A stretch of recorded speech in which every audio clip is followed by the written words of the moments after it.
Bonjour, nous nous retrouvons aujourd'hui pour une nouvelle leçon sur la proposition subordonnée circonstancielle. Nous avons travaillé ensemble sur la phrase complexe. Ce fut l'occasion d'aborder d'autres types de propositions subordonnées, notamment la relative et la complétive. Je te propose donc dans cette leçon d'aborder une nouvelle forme de proposition subordonnée, celle que l'on appelle circonstancielle. Il s'agit donc de reconnaître la proposition subordonnée circonstancielle en la distinguant bien de la proposition subordonnée relative et de la proposition subordonnée complétive. Notre deuxième objectif, tenter de comprendre les rapports logiques exprimés dans la proposition subordonnée circonstancielle, c'est-à-dire tenter de comprendre quel est son sens. Un premier exercice de repérage. Je te téléphone parce que j'ai une nouvelle à t'annoncer. Cette phrase est une phrase complexe. Elle contient au moins deux propositions, dont une proposition subordonnée circonstancielle, et nous allons tenter de la repérer ensemble. Comme tu le sais, pour savoir où se trouvent nos propositions, il suffit de relever les verbes conjugués. Téléphone, est. Nous pouvons donc compter ici deux propositions. Je te téléphone parce que j'ai une nouvelle à t'annoncer. La deuxième proposition, parce que j'ai une nouvelle à t'annoncer, a la particularité d'être introduite par une petite expression parce que.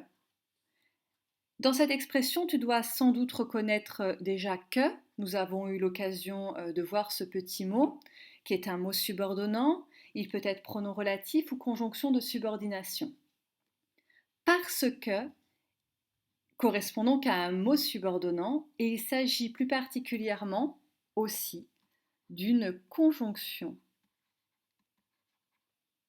de subordination.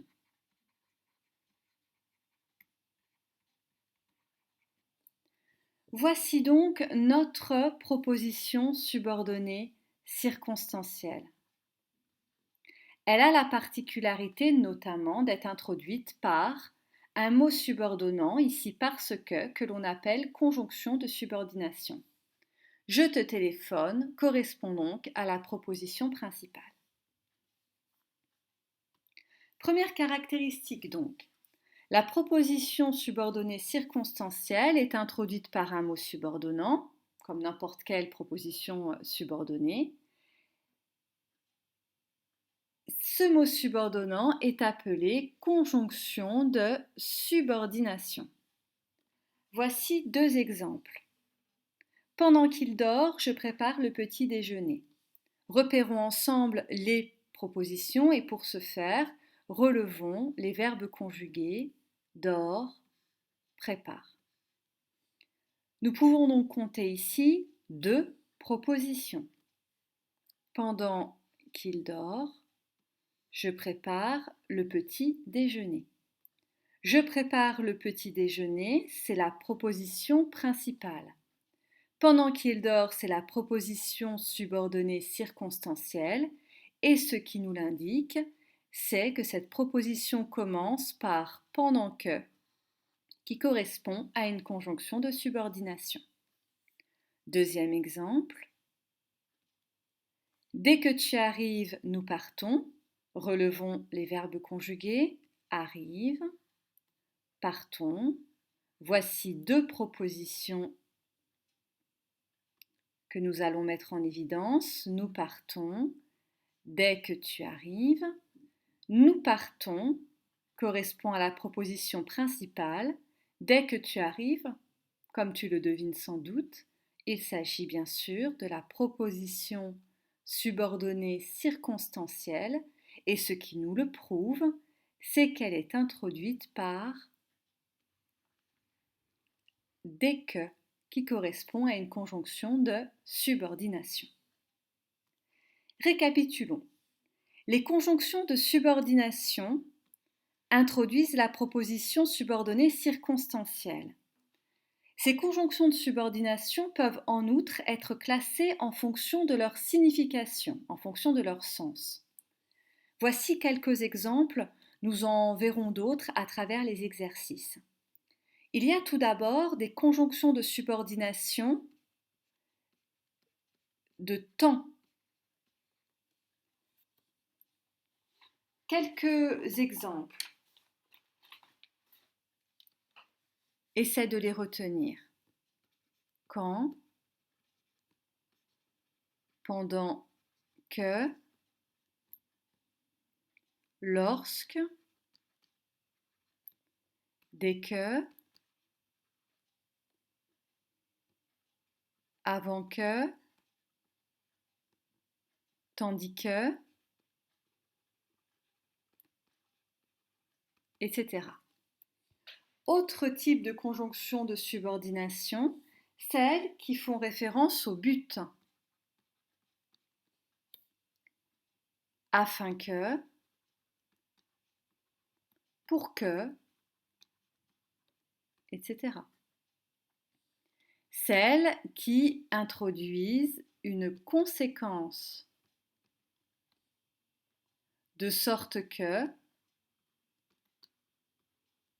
si bien que, au point que.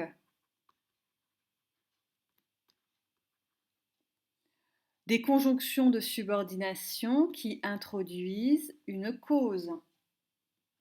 Parce que, puisque, comme, vu que, etc. Voici donc une première liste que nous pourrons compléter encore ensemble à travers les exercices. En fonction de la conjonction de subordination qui est employée dans la proposition subordonnée, on peut donc distinguer plusieurs catégories de propositions subordonnées circonstancielles. Tentons de les repérer ensemble. Il est resté chez lui parce qu'il est malade. Même méthode que précédemment, nous relevons les verbes conjugués est resté, est. Nous avons donc ici deux propositions. Parce qu'il est malade, il est resté chez lui. La deuxième proposition, on le voit, est introduite par parce que. Parce que est une conjonction de subordination qui introduit la cause. Julie travaille dur pour que ses parents soient fiers d'elle. Repérons les verbes conjugués. Travaille, soit. Deux propositions ici. Julie travaille dur pour que ses parents soient fiers d'elle. Pour que ses parents soient fiers d'elle, proposition subordonnée circonstancielle, introduite par pour que. Ici, nous avons donc affaire à une proposition subordonnée circonstancielle qui évoque le but. Il pleut, si bien que nous ne pouvons sortir. Même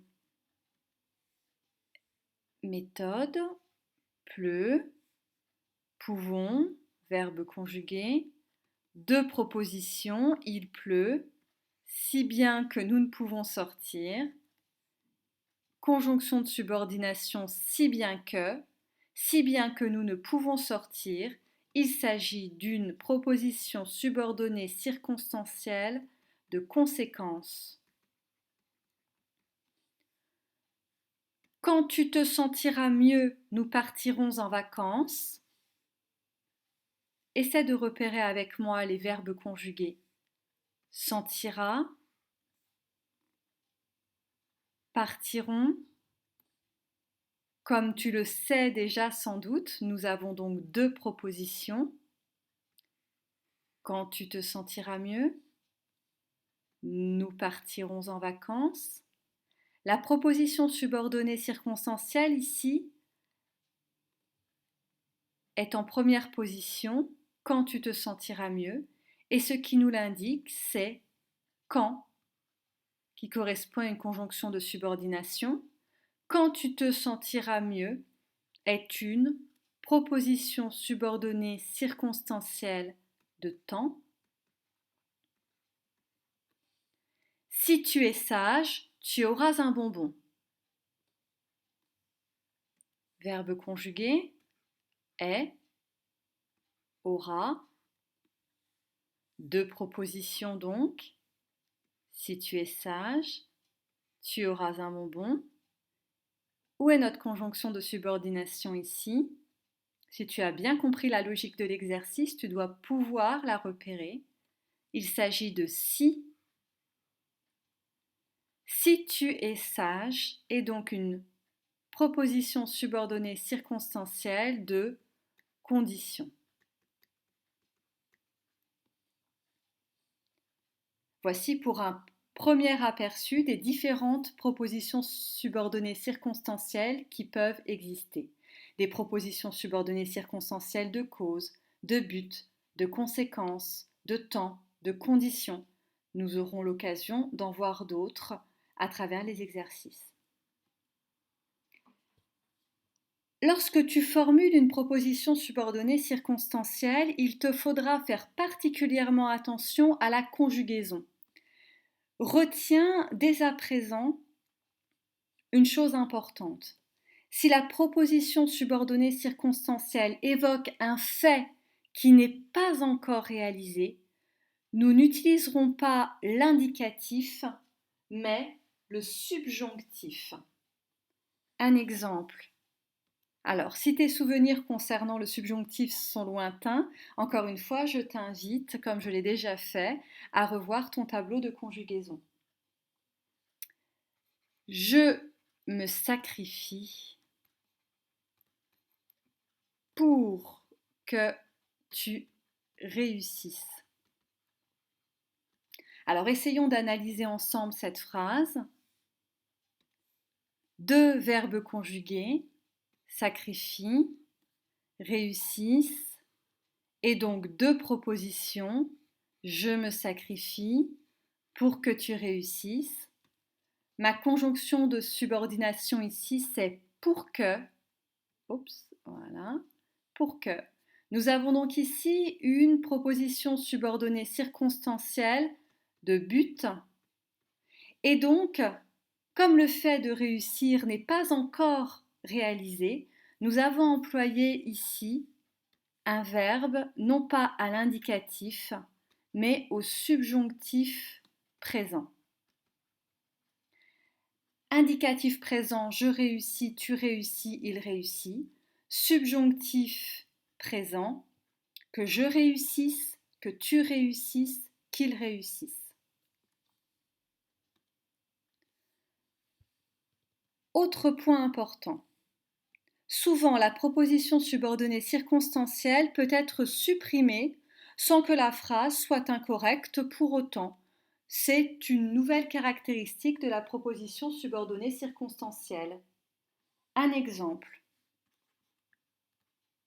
Quand l'orage a éclaté, virgule, nous avons eu peur. Donc ici, nos verbes conjugués a éclaté, avons eu, donc deux propositions. Quand l'orage a éclaté, nous avons eu peur. Ici, notre proposition principale, nous avons eu peur. Quand l'orage a éclaté est introduite par quand, conjonction de subordination. Voici donc notre proposition subordonnée circonstancielle de temps. La particularité de cette proposition subordonnée circonstancielle ici, c'est que je pourrais tout à fait la déplacer. Nous avons eu peur quand l'orage a éclaté.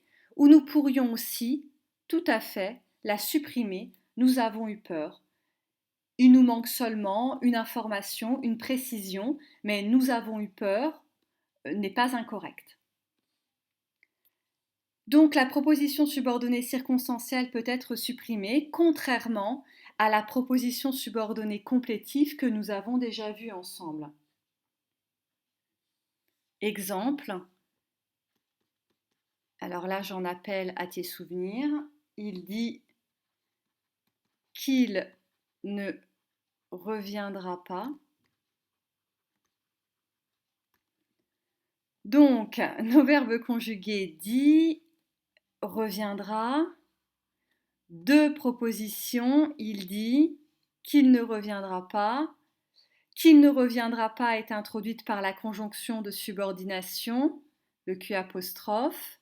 Voici notre proposition subordonnée complétive. Notre proposition principale, il dit. Et tu vois bien ici qu'il est impossible de supprimer qu'il ne reviendra pas. Il dit, c'est tout à fait incomplet. On a réellement besoin de cette proposition subordonnée complétive pour comprendre. Dernier point, la proposition subordonnée circonstancielle complète l'ensemble de la proposition principale. Nous l'avons vu tout à l'heure. Quand l'orage a éclaté, nous avons eu peur. Quand l'orage a éclaté, cela nous donne une information sur les circonstances, sur le contexte. Cela nous indique à quel moment nous avons eu peur.